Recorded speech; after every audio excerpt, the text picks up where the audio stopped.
Hello and welcome to Planet 40k, the place where we do reviews for units within your Codex and give them a rating out of 5. So today we're going to be jumping into a new book, which is the Blood Angel supplement, and the first unit that we're going to be getting our teeth into is the Sanguinary Guard. So let's get stuck into that. So the Sanguinary Guard come in the elite slots within the detachment.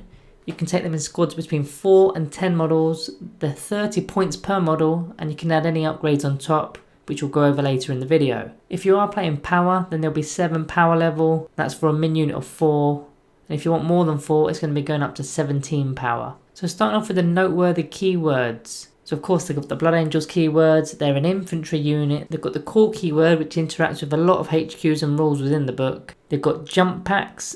They are Sanguinary Guard and they can fly. So looking at their base stat line, they've got a movement of 12 inch, weapon skill 3+, ballistic skill 3+, strength 4, toughness 4, wounds 2, attacks 3, leadership 8 and a 2+ save. So pretty quick due to those jump pack wings, and a 2+ save is always pretty handy. So they come with the Marine standard of Angels of Death, which is a heap of different rules here.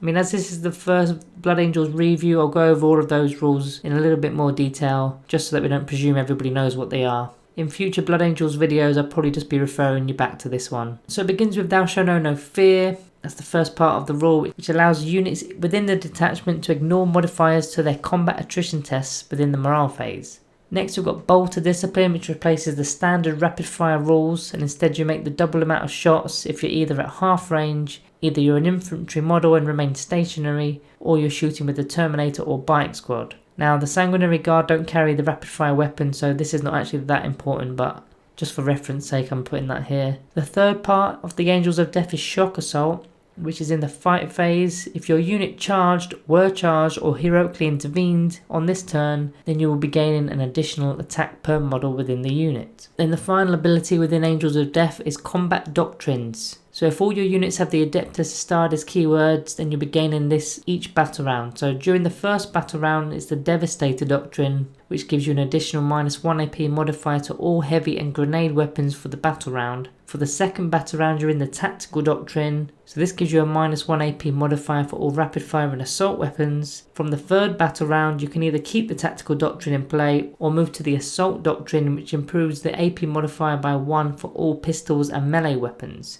Then the fourth and fifth battle round you'll continue with the Assault Doctrine. All Blood Angels units also have Savage Echoes, which is an ability within the new supplement. So whilst the Assault Doctrine is active, if you were charged, did charge or heroically intervened, you'll be gaining additional attack in combat. So you should be making quite a big use out of that one. This also combos quite nicely with your Shock Assault, because that's another attack right there. So all Blood Angels also have the Red Thirst ability, which is where you gain a +1 to your advance roll as well as a +1 to your charge roll. Then on top of that you get a +1 to your wound roll in combat if you charge, were charged or heroically intervene. So that's a pretty big roll, that one, +1 to wound. They've got Death from Above, which is virtually deep strike, so you can start your unit off the tabletop from deployment, and then from turn 2 onwards you can bring them on anywhere on the board as long as you're more than 9 inches away from enemy units. So that's the basic abilities that relate to the main Space Marine Codex. Now moving on to the unit's more unique abilities. So they've got Angelic Visage, which effectively makes enemy units have a -1 to hit in melee.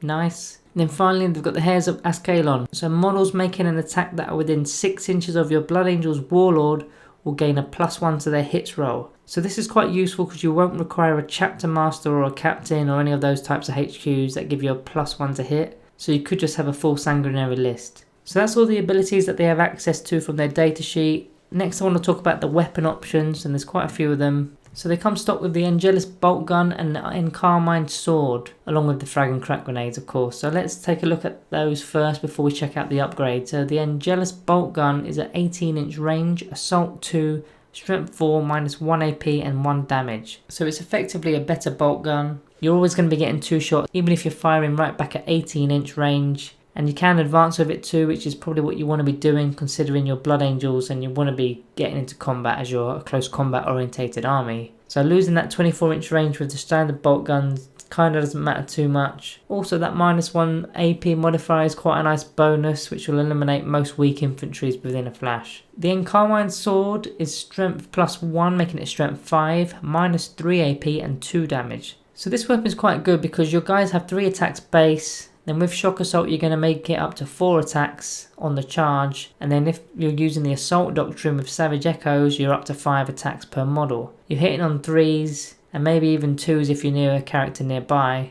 Then Strength 5 is likely going to be wounding infantry on 3s.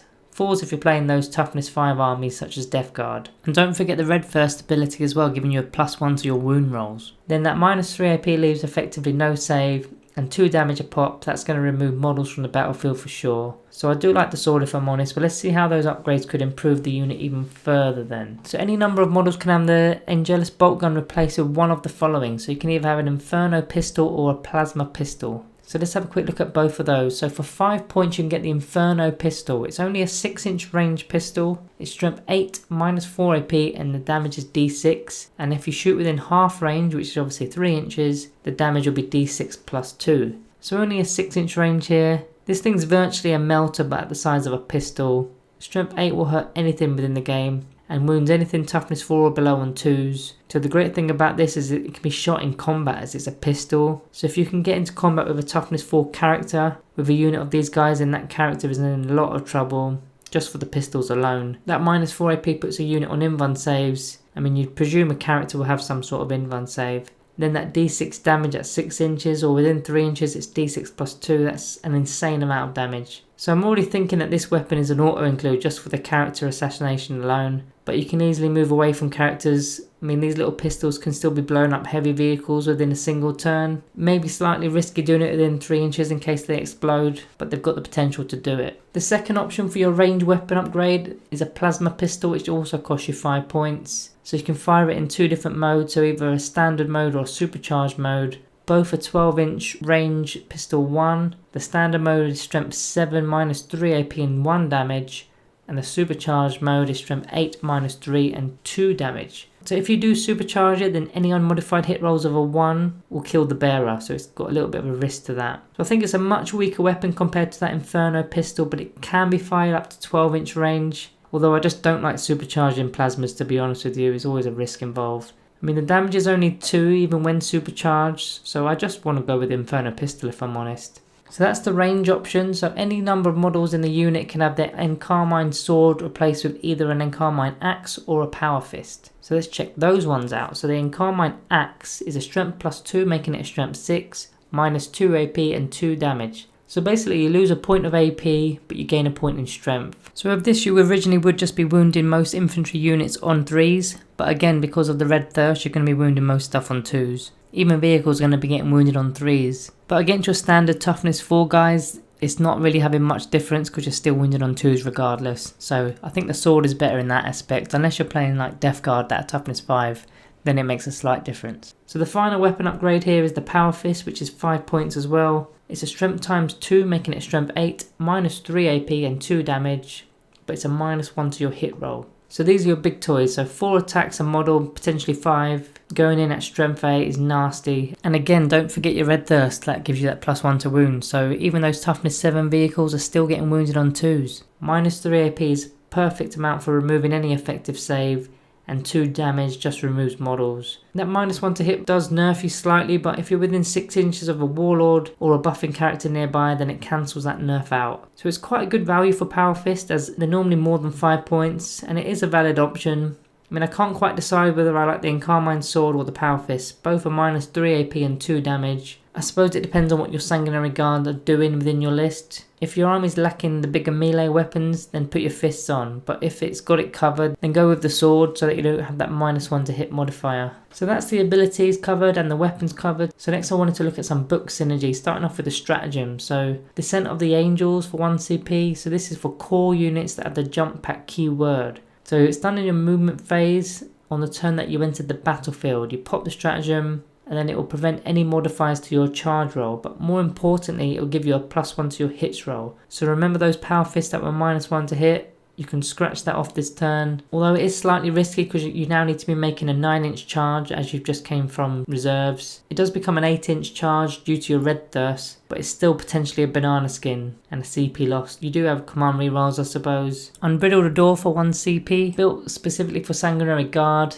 It allows them to heroically intervene as if they were characters, and they can do it within 6 inches rather than 3 inches. So it gives your guys quite a nice threat range for your opponent, and they're not going to want to go inside that 6-inch bubble. The final one noteworthy of a mention is Upon the Wings of Fire, which is also 1 CP done in the movement phase. You can pick up a unit and remove them from the battlefield, then in the next movement phase you can place them anywhere, so long as you're not within 9 inches of enemy models. So it's quite a tactical stratagem, this one, as you can maybe save a single model from dying or deny some victory points from your opponent, or just get that late game deep strike on an objective or getting line breaker. It could be quite crucial for some late game points to change the game. The only drawback here is you lose a turn with them, so you don't come back until the next turn, so it does have its flaw. So in terms of synergizing with other rules within the book, firstly there's a warlord trait called Soul Warden, which affects units within 6 inches of your warlord. They gain a 5+ feel no pain save against mortal wounds. So this will assist you against all those faction specific rules that throw mortal wounds out, or just generic smite powers. There's a few psychic abilities that will definitely aid your unit. So firstly, Unleash Rage, which allows your units unmodified hit rolls of a 6 to score an additional hit in melee, quite handy. Then you've got the Shield of Sanguinius, which gives them a 5+ invuln save, which could be really handy as they don't actually have an invuln save.